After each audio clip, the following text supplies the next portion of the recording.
Hey, Mike Matthews here from Muscle for Life and Legion Athletics, and welcome to another video podcast.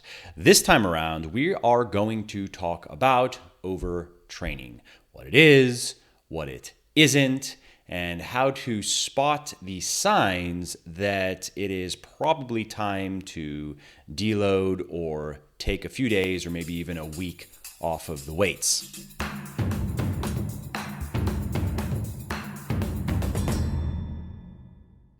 So, one of the tricky things about weightlifting is it conforms to one of the basic laws of living, which is that if you want more, then you need to do more. And what I mean by that is in most everything in life, you tend to get out of it what you put into it. So if you want to make more money, put more time into developing skills and exercising skills that make money. If you want better, longer lasting, more fulfilling relationships, then put more time, more work, more effort into the things that help relationships blossom. If you want to become the best player on your sports team, put in more time and more work practicing and developing the skills that are going to make you the best player, and so forth. Now, the same thing applies to weightlifting, at least for the purposes of gaining muscle and strength. If you want to continue getting bigger and stronger, you have to continue putting in more and more work over time. And it takes a lot more work to gain 1 pound of muscle when you are, let's say, 3 years into your weightlifting journey than when you are brand new to it. In fact, I am rewriting one of my books, Beyond Bigger, Leaner, Stronger, which is a sequel to Bigger, Leaner, Stronger. So I'm currently writing what is going to be the second edition. And like I've done with Bigger, Leaner, Stronger, the third edition, which is about to come out, I'm pretty much starting over from scratch on Beyond Bigger, Leaner, Stronger.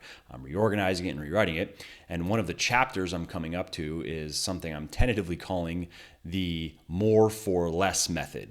And the reason I'm calling that is one of the fundamental principles, and really just one of the fundamental truths that you have to accept as an intermediate or advanced weightlifter is you are going to have to do more and more work for less and less reward. It just is what it is. But it was around that period, the 7 or 8 year mark, when I decided to educate myself and learn how to train more intelligently, because previously I was doing mostly just bodybuilder magazine workouts. So they were almost, I think, always body part splits and a lot of isolation work and tons of volume, not very much in the way of intensity. So higher rep, tons of sets, like a 2-hour chest day that has maybe a little bit of bench pressing here and there, but is mostly a lot of fancy bodybuilder kind of isolate the pecs type exercises for lots and lots of reps.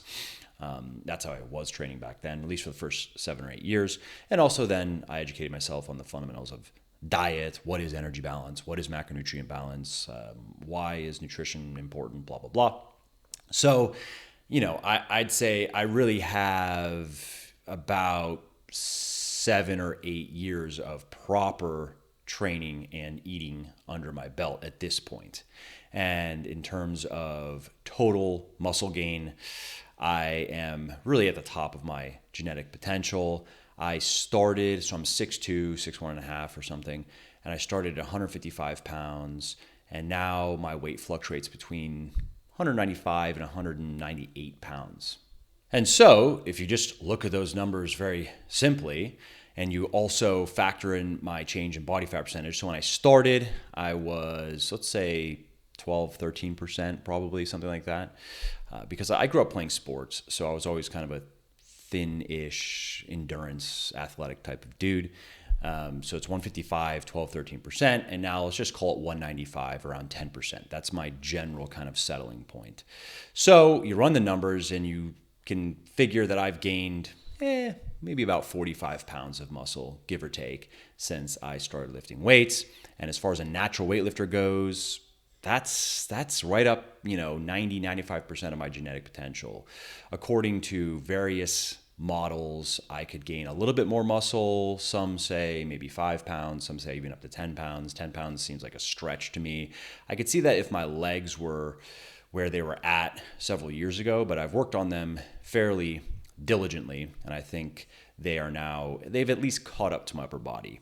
Maybe by bodybuilding standards, my upper legs should be a bit bigger. I'm talking about my upper legs, but my calves are a lost cause. I still train them 3 days a week, but I've accepted that I will never have good calves.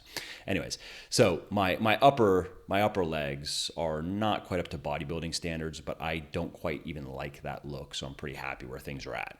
So my point with saying all that is, let's just say that I could gain another 8 pounds of muscle. Let's just go in the middle between the bottom and the top of what these models predict. To gain that 8 pounds of muscle, which somebody new to weightlifting would gain a new guy to weightlifting would gain in his first few months. And for women that are new to weightlifting, they progress generally at about half the rate as men. So for women, maybe they could gain that 8 pounds if they're new in the first 6 months or so of weightlifting, maybe a little bit more.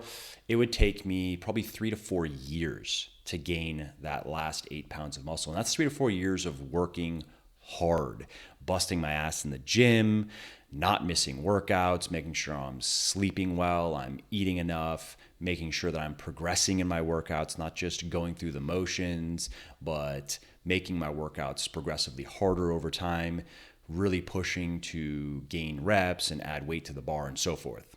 And as far as diet goes, that would mean really watching my calories and watching my macros to ensure that I am in a calorie surplus, a slight calorie surplus for as much of that 3 to 4 year period as possible, and making sure that my macros stay where they need to be. I am getting plenty of protein 7 days a week, and I like a higher carb, lower, I wouldn't say low fat, but lower, more moderate fat diet that's best for me for having good workouts and gaining muscle and strength as quickly as possible. And so really what that would come down to for my body would be spending probably 8 to 9 months of each year in a slight surplus and using the remaining months of the year, not necessarily in one go. It'd probably be 2 separate cutting phases to just keep myself from getting too fat, basically. And so it would be all that. That's what it would take to gain just 2, maybe 2.5 pounds of muscle per year. That's probably, if you were to look at it in terms of difficulty and in terms of volume in the way of hard sets, that 3 to 4 year period to gain that final 8 pounds of muscle would probably be comparable to all the work that I've done up until now to gain 45-ish pounds of muscle. And so more for less, that is the motto as an intermediate/advanced weightlifter. Now, what does all that have to do with overtraining? Well, many people understand that and try to program their training accordingly. They try to just work harder and harder and harder in the gym to continue gaining muscle and strength. And it's the right idea, but it generally leads to problems. Unless it's gone about intelligently, it leads to problems. So anyone who has tried that before knows what I'm talking about. You start to struggle to finish your workouts. The weights start feeling very heavy. You start losing strength. You start losing endurance. You start sleeping worse. You start to struggle with just general fatigue and energy levels. You start getting odd aches and pains, particularly joint pains. You start getting sick more frequently and so on. Now, these types of things are all signs that there is a systemic imbalance between work and recovery. And scientifically speaking, the symptomatology is known as overtraining syndrome. And that is something that everyone does run into and does have to wrestle with at some point along the way in their weightlifting journeys. Now, before we get to some of the most common and reliable signs that you're pushing it too hard and your body needs a bit of extra recovery in the way of maybe a deload or just a week off or whatever, let's talk about overtraining itself, because there are 2 general schools of thought here. So the first one says that there is no such thing as overtraining. There's only under-recovering. The idea here is if you are feeling physically overwhelmed by your training, it's not really that difficult in the scheme of what your body can actually handle. It's just that you are not recovering well enough. And if you just did a better job recovering from your training, you would feel totally fine. And you could even train harder than you are currently training, as long as you are recovering well enough. Now, the other school of thought is the polar opposite of that. It is that if you do more than, let's say, a couple intense weightlifting workouts, heavy compound weightlifting workouts per week, and a couple cardio sessions per week, you are going to overload your nervous system, which is then going to fall behind, and that's going to negatively impact your performance and your health and well-being in many different ways. Well, as is often the case in the health and fitness space, the truth is somewhere in the middle. Yes, heavy resistance training workouts do place a lot of stress in the body, and especially when they involve a lot of compound exercises that train many major muscle groups and require or stimulate a lot of central nervous system activity. And cardio workouts done in addition to the weightlifting often place even more stress on the body. Now, if it's just walking, for example, then not really. But if it's high intensity interval training, then yes, that definitely places an additional load on the body, on the systems of the body. But most people can train quite a bit harder, can spend quite a bit more time beating their bodies up in the gym than they currently do without running themselves into the ground. And so just to get to the point, my rule of thumb that I use not just with my own body and training, but with all the people I work with. And this rule of thumb is really based on my understanding of the scientific literature and my experience having worked with thousands and thousands of people, men and women of all ages and circumstances over the last 6 or 7 years, is most people can do 3 to 6 hours of heavy weightlifting per week and 1 to 3 hours of cardio per week, depending on what they're doing, what their goals are. And if they are looking to lose weight, maintain a calorie deficit somewhere around 20 to 25% and be totally fine. Do well. Now, I have also come across many people who can get away with quite a bit more than that and do just fine as well. Most of the time, though, they are younger. Usually they are in their 20s. And they have plenty of time to give to sleep and plenty of time to give to proper nutrition and just generally have less going on in their lives, which also just means lower stress levels. But I have come across some people in their 30s, 40s, and beyond who train quite a bit more than that and do well.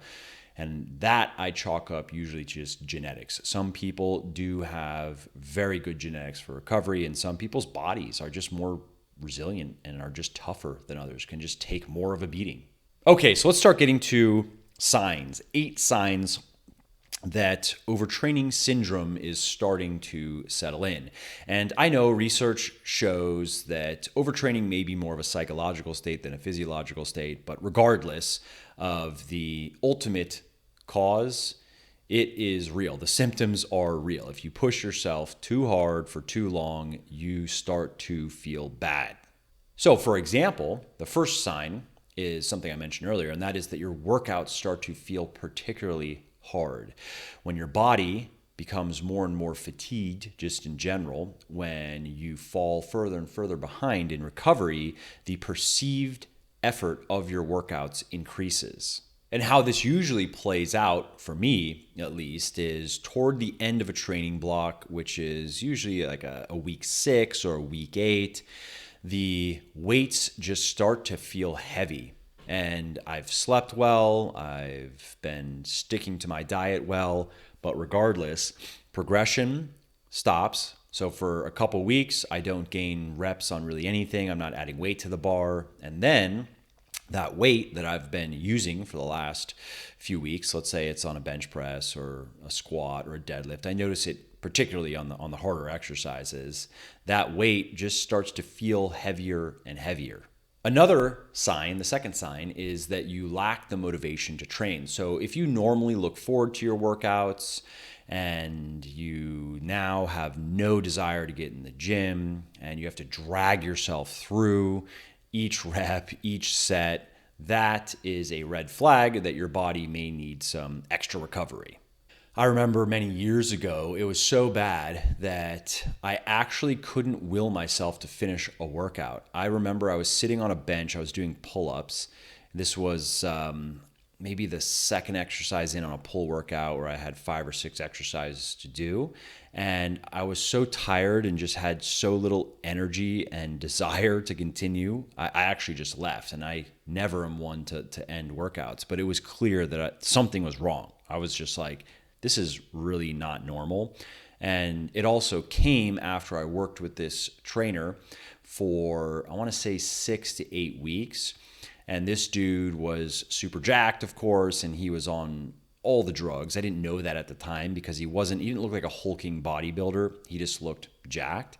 And I mean, he put me through, that was the hardest training block I've probably ever done. It was insane the amount of volume I was doing. So I did that. I didn't take a deload, a week off or anything, and just tried to go back to my normal training and ran into the wall. Anyway, that brings me to the next sign, which is feeling depressed. In some people, mood disruption extends beyond just training. They lose motivation to do anything, really. The next sign, the fourth one, is feeling perpetually sore. So as you probably know, muscle soreness isn't correlated with muscle growth. I rarely get all that sore these days, regardless of how hard I train, yet I can continue to progress in my workouts and gain very small amounts of muscle over long periods of time. But when overtraining syndrome has started to set in, some people experience a persistent soreness that just doesn't go away, muscle soreness. The next sign is you are not sleeping well, because when you're pushing your body too hard, when the work has way outpaced the recovery, your nervous system can become overstimulated, and this makes it harder to fall asleep and stay asleep.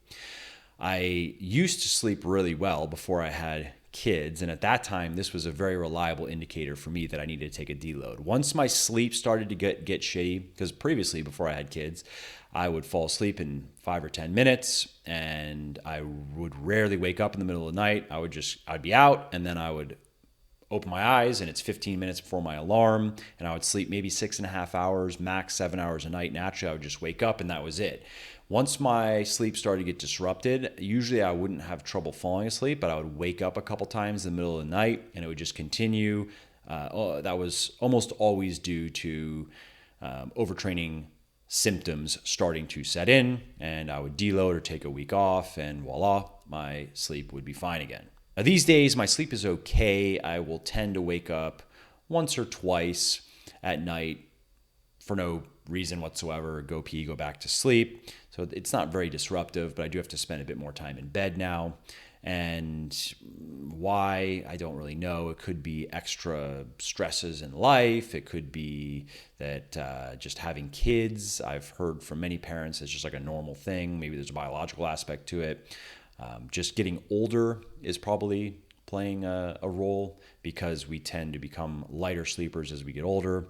Anyways, my point is, now it's harder to say with my sleep. If I wake up a few times in the night for a few days, I don't know. Is that just is what it is, or is it related to overtraining? So not as reliable of a sign anymore, but it used to be very reliable for me. Okay, so the next sign, the sixth one, is you are always tired. Now, this is to be expected, of course, if you are not sleeping well, but when you have pushed things too far, it is common to feel perpetually tired, perpetually lethargic, regardless of how well you sleep. Okay, the next sign is having odd aches and pains, joint pains in particular. That is often a sign that you are due for some downtime, and that has remained a reliable indicator for me. Years ago, it was usually pain in my knees or my shoulders and sleep becoming disrupted and the weights starting to feel heavy. Once those things started to happen, I knew that it was time to deload or just take a week off. Now, many years later, fortunately, I don't have any joint pains in general. Things feel pretty good. And so I'll notice now that usually toward the end of a training block, I'll get some pain. Seems like the pain that comes is it's a pain in my left knee beneath the kneecap, and it's not when I'm training. It's usually in the mornings, actually. And then I will deload or take some time off, and it just goes away until it comes back, and those types of things are common. Okay, so the eighth and final sign is getting sick more often, because periods of intense training do suppress the immune system, which of course increases the likelihood that you're going to get sick. Okay, so that's it for all these signs and symptoms. This video has gone on a bit longer than I wanted it to, big surprise. So I want to quickly though touch on what you can do to help prevent these symptoms, help stave them off for as long as possible. So one is getting enough sleep. Most people need around 8 hours of sleep. So if you can prioritize that, then that is going to help. Another is eating enough food. If you are in a calorie deficit, your body's ability to recover is impaired. So unless you are intentionally maintaining deficit to lose fat, it is smart to try to be in a deficit as little as possible if you are trying to really push it hard in your workouts. Another tip is managing your stress levels in your life, not allowing yourself to be stressed out of your mind all the time. Our bodies are very good at dealing with acute bouts of stress, but not chronic stress. And if you want some simple tips on how to reduce stress levels, because we can't just run away from life. Living life comes with stress.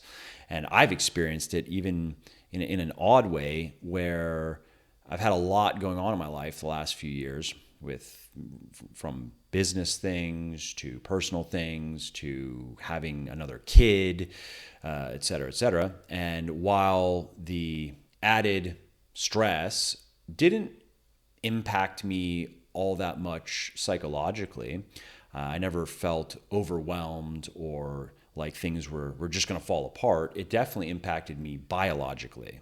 Basically, I learned that while I can deal with a lot of burden and difficulty and problems psychologically and emotionally, my body can only take so much. And especially when my sleep was very on and off. Sometimes I would have periods where it was pretty bad. I'd be waking up multiple times at night. And then I'd have periods where it was okay. And one of the things that helped me, in addition to addressing the underlying problems that were causing the stress, which I'm on the other end of now, so that's nice, is doing some simple things that just helps the body relax and just causes positive physiological changes in the body to settle it down. And if you want to learn about those things, just Google Muscle for Life ways to relax. And you'll find an article that I wrote on that. All right, my fourth and final tip for never having to deal with serious overtraining syndrome symptoms is to take a rest or deload week every so often. Now, how often depends on a number of things, like what you are doing in the gym, what your lifestyle is like, how old you are, your training experience, your sleep hygiene, blah, blah, blah. But for most people, I would say every 8 weeks or so, give or take a week or two, is a good rule of thumb. Every 8 weeks of intense training should be capped by a deload week or just a rest week. No weightlifting and no intense cardio either. If you want to do some walking, maybe a little bit of biking, that's fine, but don't just replace your weightlifting with intense HIIT workouts, for example. Now, if you want to learn about deloading, just Google Muscle for Life deload and you will find an article I wrote on it. Now, last but not least, supplementation. I'll keep this real simple. A protein powder can help you get in enough protein, which of course helps you recover from your training. And creatine is also a good supplement for helping you recover from your training. All right, well, that is it for this video. I hope you found it helpful. And if you did, please do give it a like by clicking on the thumbs up button down below. And also drop a comment. Let me know what you thought, and feel free to share any other ideas you have about overtraining and signs of overtraining syndrome and what to do about it. And also, I should mention that if you like this type of information, then you will really like my books for men and women. pick the one that is applicable to you. My book for men is called Bigger, Leaner, Stronger, and my book for women is called Thinner, Leaner, Stronger. And I am releasing brand new third editions, reorganized, rewritten from scratch very soon, in the next 4 weeks or so. And you can get them wherever you buy books online. All right, well, that's all I've got for this video. Again, I hope you liked it. And if you want to be notified when my next video goes live, just click the big red subscribe button over there and then click the bell next to it. It's free, of course, and YouTube will notify you when the next video goes live. I hope to see you then.